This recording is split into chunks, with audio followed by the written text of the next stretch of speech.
Salve, salve, meus amigos da Execução Fiscal em Curso. Me atrasei hoje, numa outra aula. Tive que cortar um pouco o assunto lá com o Rafael. Não, fiz uma aula, deixei até salvo aqui uma live em paralelo aqui. É o foco lá nas aulas deles de preparação para concursos.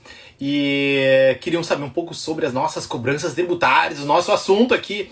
E eu preparei para a nossa aula de hoje uma demanda, né, em 10 tópicos. Fica comigo, em 10 tópicos rápidos, em 10 minutos, uma atualização: decadência em execução fiscal. Tiago, decadência em execução fiscal? Sim, nós temos decadência. Então, vou fazer aqui com vocês uma visão de 10 tópicos fundamentais, 8 e 6, atrasei hoje, hein, pessoal? Muito bem-vindos todos que estão logando aqui na nossa conversa, nesse nosso giro rápido do F360 sobre todos os assuntos relevantes sobre as cobranças tributárias.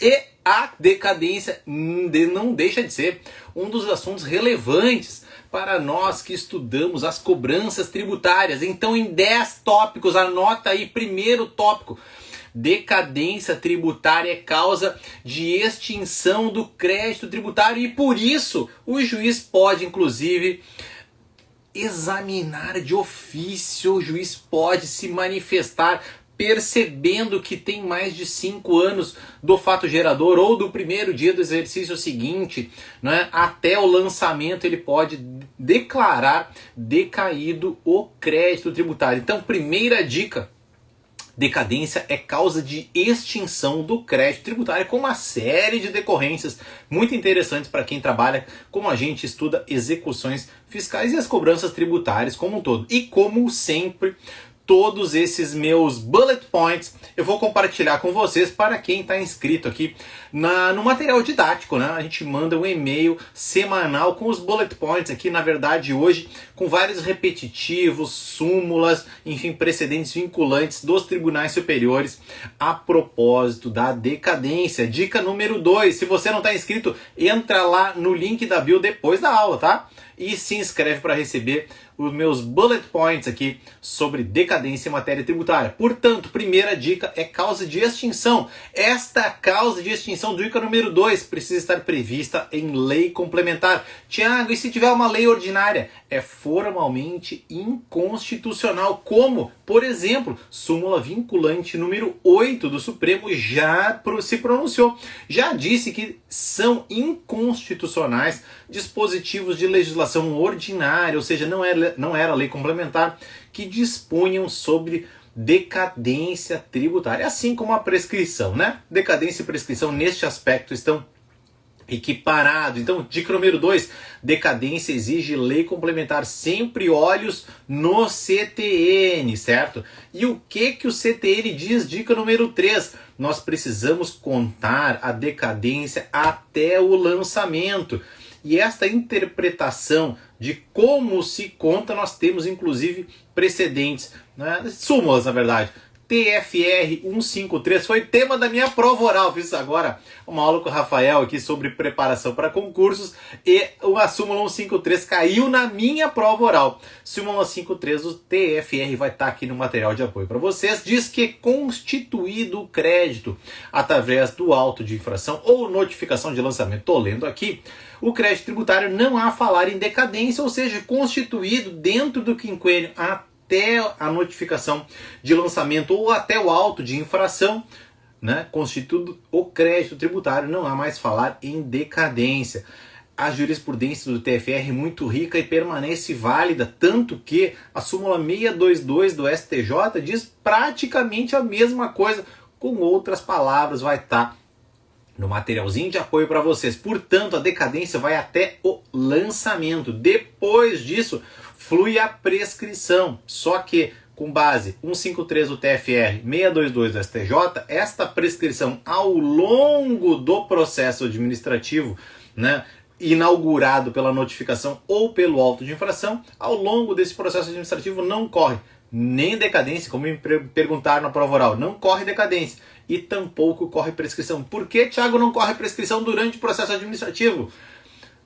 A discussão da via administrativa também é uma causa de suspensão da exigibilidade. E se o crédito está com a sua exigibilidade suspensa, não pode correr prescrição. Portanto, dica número 3, a decadência é contada até o lançamento. Depois do lançamento, vai ser prescrição. Não tem decadência intercorrente no processo administrativo. Tiago, eu não prestei as minhas declarações, eu não entreguei. Dica número 4. Nós vamos contar do primeiro dia do exercício seguinte, ao qual o lançamento poderia ter sido efetuado. Vamos aplicar a o artigo 173 do CTN, tá bom? Primeiro dia do exercício seguinte, ou seja, o fato gerador, agora nós estamos em dezembro.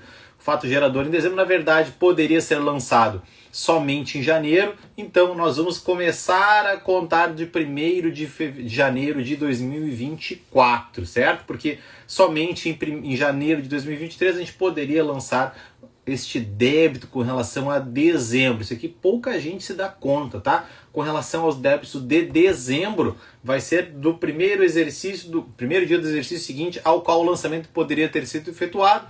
Poderia ser efetuado apenas em janeiro de 2023, por exemplo. Então nós vamos contar a partir de 1º de janeiro de 2024.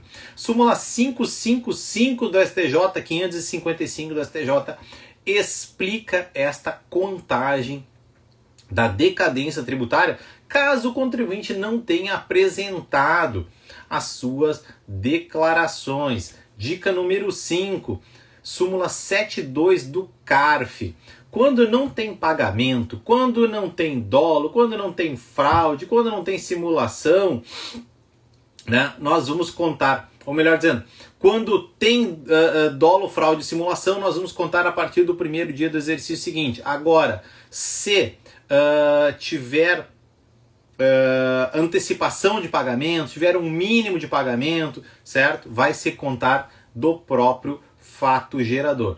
Caracterizada a ocorrência de dolo, fraude ou simulação, a contagem do prazo decadencial se rege pelo 173. Portanto, teve dolo, fraude e simulação, 173, primeiro dia do exercício seguinte. Agora, não teve nem dolo, nem fraude, nem simulação, vamos contar do fato gerador com base no 150, parágrafo 4º do CTN.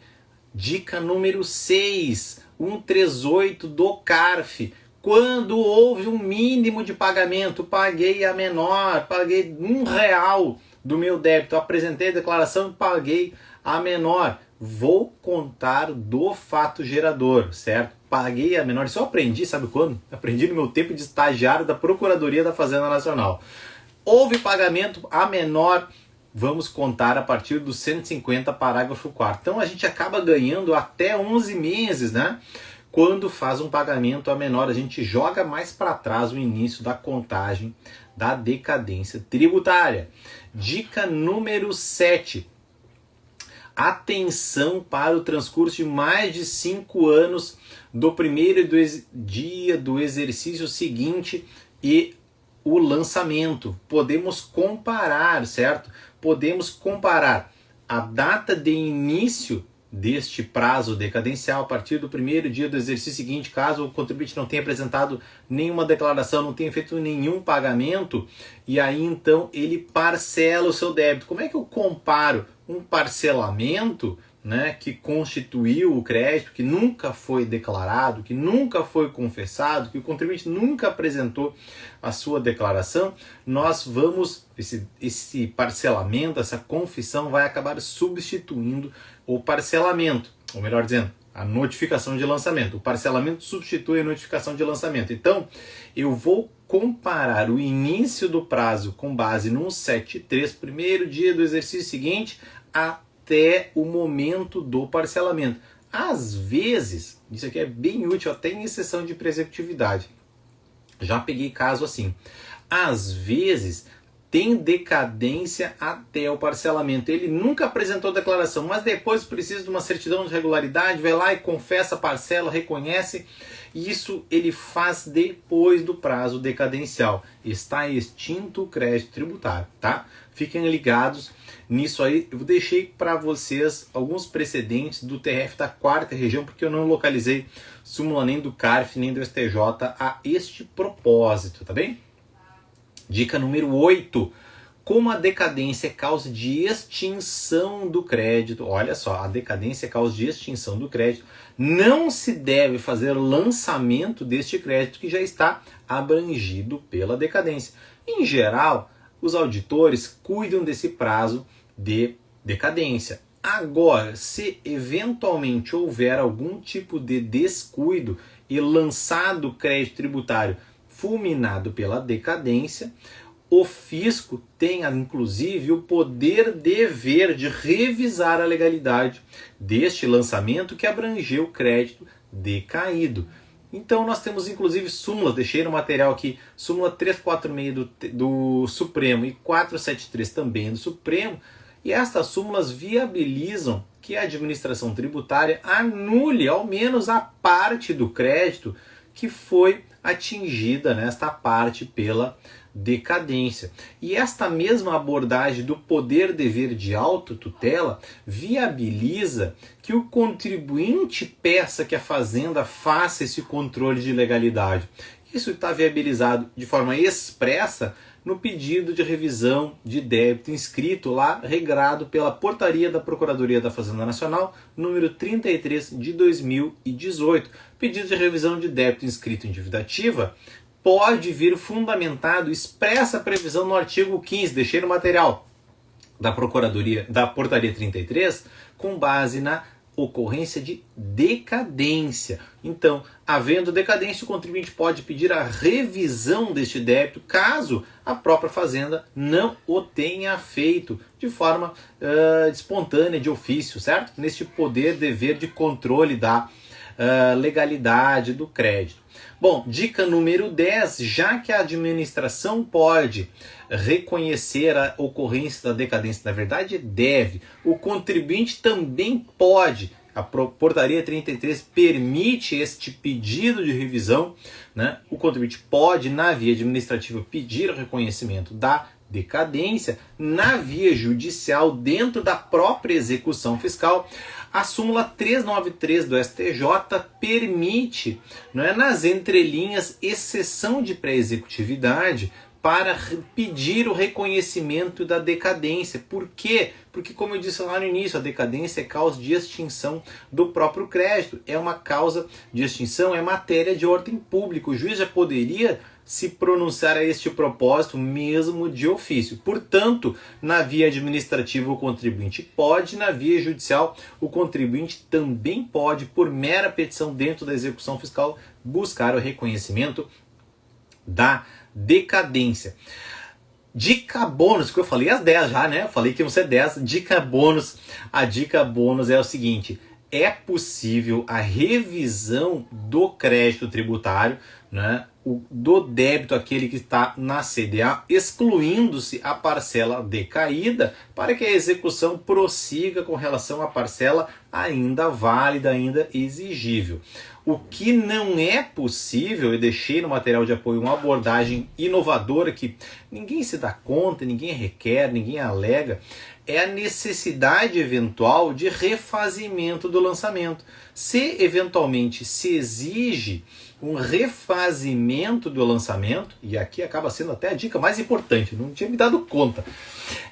Esta necessidade de refazimento do lançamento não permite seja meramente decotado aquele crédito decaído, porque em algumas circunstâncias deixei 2 precedentes interessantes do TRF da 4ª região, aí vai ser necessário refazer o devido processo administrativo para se apurar a totalidade do débito que não foi atingido pela decadência. Portanto, é possível nós buscarmos na via judicial, inclusive, por exceção de pré-executividade, a anulação total do crédito quando é necessário o refazimento da decadência. Tá certo, pessoal? Passei então 10 dicas e vou deixar no bullet point para vocês. Vou compartilhar por e-mail e esta dica bônus que é bastante interessante, precedentes do TRF da 4ª região esclarecedores a este propósito. Peço desculpas pelo atrasado da hora, mas eu queria cumprir o meu compromisso com vocês, atender pedido de uma seguidora a respeito da decadência em matéria de execuções fiscais. Quero agradecer a todos que acompanharam até o momento. Se você for assistir em outra ocasião, fique à vontade também para compartilhar aqui suas dúvidas e inquietações a respeito das execuções fiscais. Tá bom, pessoal? Muito obrigado, um forte abraço e até a próxima.